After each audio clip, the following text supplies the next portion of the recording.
ইসলামের তৃতীয় খলিফা হিসেবে ৬৪৪ থেকে ৬৫৬ খ্রিস্টাব্দ পর্যন্ত দায়িত্ব পালন করে হযরত উসমান গনি রাযিয়াল্লাহু তাআলা আনহু। তার শাসনামলে সবচেয়ে উল্লেখযোগ্য অবদান ছিল কুরআন সংকলন ও প্রচার।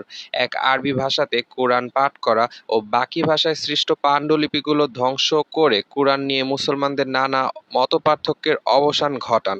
হযরত উসমানের শাসনামলে ইসলামিক সাম্রাজ্য আরও বিস্তার লাভ করে।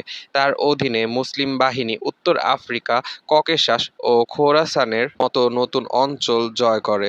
তার সময়কালে সাম্রাজ্যের সীমানা পূর্বের ভারতবর্ষ থেকে পশ্চিম মরক্কো পর্যন্ত পৌঁছায়।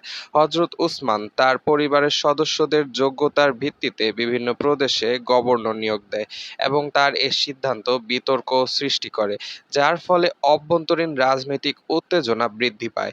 তিনি রাজস্ব ও আয়কর ব্যবস্থার উন্নতি ও সাম্রাজ্যকে আরও ধনী বানাতে নতুন পদক্ষেপ নেন। তার সময়কালে তিনি সামরিক বাহিনীকে শক্তিশালী করেন এবং বিভিন্ন অঞ্চল জয় করার জন্য সামরিক অভিযানে নেতৃত্ব দেন। তিনি হজ ব্যবস্থাপনার উন্নতি ঘটান, মক্কা মদিনার উন্নয়ন এবং মসজিদুল হারাম ও মসজিদে নববীর সম্প্রসারণ করেন, যা হজযাত্রীদের জন্য সুবিধাজনক হয়। হযরত উসমান রাযিয়াল্লাহু তাআলা আনহু-এর শাসনামলের শেষের দিকে অভ্যন্তরীণ অসন্তোষ বৃদ্ধি পায়, বিশেষ করে পরিবারের সদস্যদের বিভিন্ন উচ্চ পদে নিয়োগ ও কিছু গভর্নরদের প্রতি অভিযোগ ওঠে। মূলত মিশর, কুফা ও বসরা থেকে অসন্তুষ্ট মুসলিমদের একটি দল মদিনায় এসে বিদ্রোহ করে এবং হযরত উসমানের পদত্যাগ দাবি করে।